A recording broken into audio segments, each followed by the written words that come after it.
Les affaires publiques n'ont plus de secret pour lui. Les vrais enjeux. Les vraies questions. Cube Radio. Cube Radio. En direct à LCN. À LCN.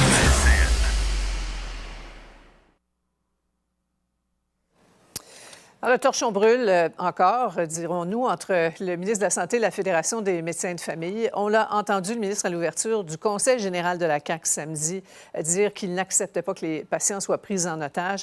Nos analystes vont nous permettre d'y voir plus clair. On retrouve Paul-Emmanuel Mario, particulièrement survolté ce soir après une longue fin de semaine de congrès politique. Donc, ce bras de fer, il concerne le fameux montant forfaitaire de 120 $ offert au GMF pour chaque patient orphelin, le pris en charge par l'entreprise du GAP. On en a déjà parlé il y a quelques semaines. Tout ça sur fond de négociation sur la rémunération globale des médecins. Pas facile, là, les discussions, Mario. Non, ça ne l'est jamais. Dans ce cas-ci, je comprends très bien le ministre, moi. J'ai pas, la lettre, là, ça n'avait pas de bon sens. Là. C'est vraiment... T'sais, ce que le ministre a dit, c'est vraiment ça. Tu menaces par lettre des patients. Là, vous allez perdre dans quelques jours votre service, mais en sachant que ça va remonter aux députés pour mettre. Tu utilises le patient, mettre une pression sur le gouvernement.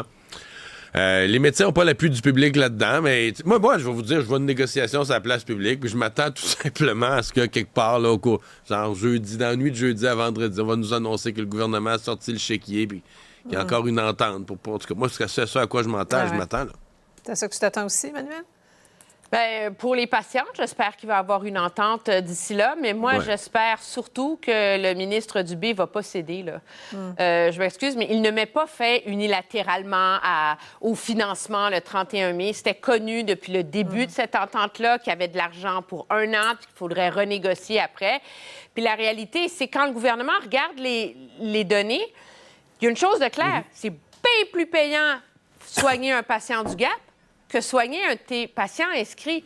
Et donc, ce que constate le gouvernement, c'est que des gens qui ont des médecins de famille ne sont pas capables d'avoir des rendez-vous dans des cliniques où on prend beaucoup de patients du GAP. À un moment donné, il y a des choses à rééquilibrer dans cette entente-là. Puis, le gouvernement a raison, parce que s'il cède là-dessus, quel rapport de force il va avoir après ça pour négocier l'entente globale pour la rémunération des médecins? Paul, on a les données. Là. Les médecins ont commencé à fermer le goulot là, des rendez-vous. À partir du 1er juin, on va voir le tableau. Là, on voit la chute. Là. En une semaine seulement, entre 25 mai et 1er juin. Là. Et ça, c'est l'élément nouveau. Là.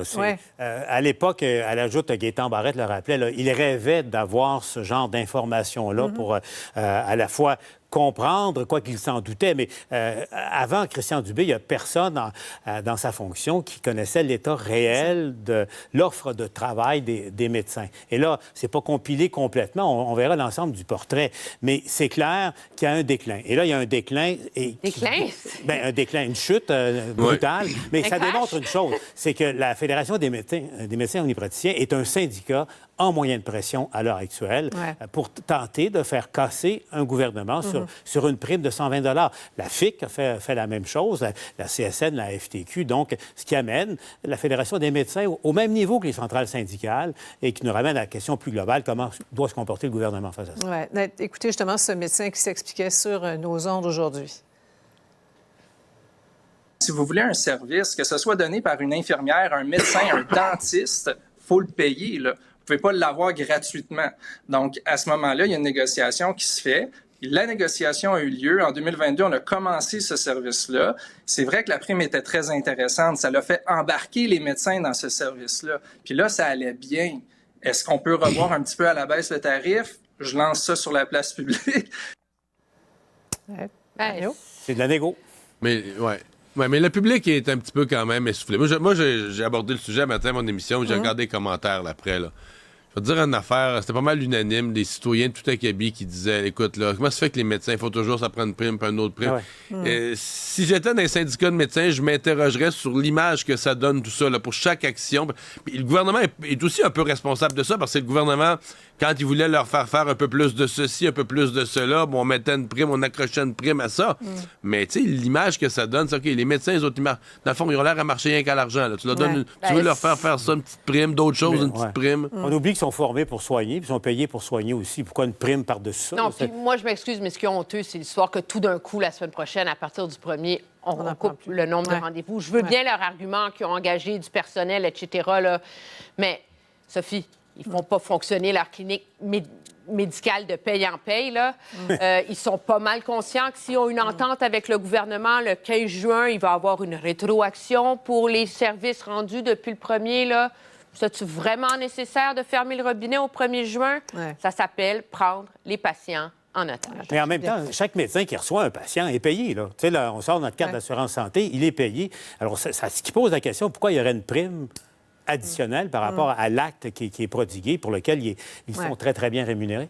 Pendant ce colloque de la CAQ, samedi, vous qui connaissez bien la musique des congrès, ce mot d'ordre là, de la commission de la relève, de ne pas parler aux médias, là, regarder autour de vous avant d'évoquer des sujets sensibles, c'est normal, ça? Ben, oui et non. Non, de notre point de vue de journaliste. Probablement qu'il y a déjà eu des mots d'ordre antérieurs. Je ne sais pas, Mario, à ton époque, à la commission jeunesse, il ne s'est pas essayé à vous museler, là? Non, on était mal commode, pas mal, mais je veux dire... C'est ça, il faudrait voir, parce que moi, ça reste flou, là. Qui a vraiment dit ça? Qui a proposé ça? Est-ce que c'est la haute direction du parti? Est-ce que ce sont les jeunes entre eux? Parce que on disait, faites attention pour pas parler trop fort avec des journalistes autour. C'est pas de pas parler aux journalistes, c'est de pas que des journalistes entendent vos conversations privées. Mais dans le fond, je vous dirais que c'est un conseil assez universel, là. Je veux dire, tu veux garder de quoi privé, c'est sûr que parle-en pas fort avec des journalistes à 4 pieds de toi, en tout cas... C'est drôle. Et ces mesures là, concernant l'usage des réseaux sociaux, des écrans, là, Emmanuel, toi qui es passionné par la question. C'est qu'à cause de cette controverse-là autour de parler, pas parler, mais on ne parle pas de la chose importante. Moi, je pense que c'est une très bonne idée que le gouvernement, ça prend ce genre d'exercice-là. Le monde va dire, ben non, mais ça va placoter encore. Pensez à comment la Commission sur l'aide médicale à mourir, sur mourir dans la dignité, a fait avancer le débat, a sensibilisé. C'est hyper complexe, c'est hyper nuancé, cette histoire d'écran-là.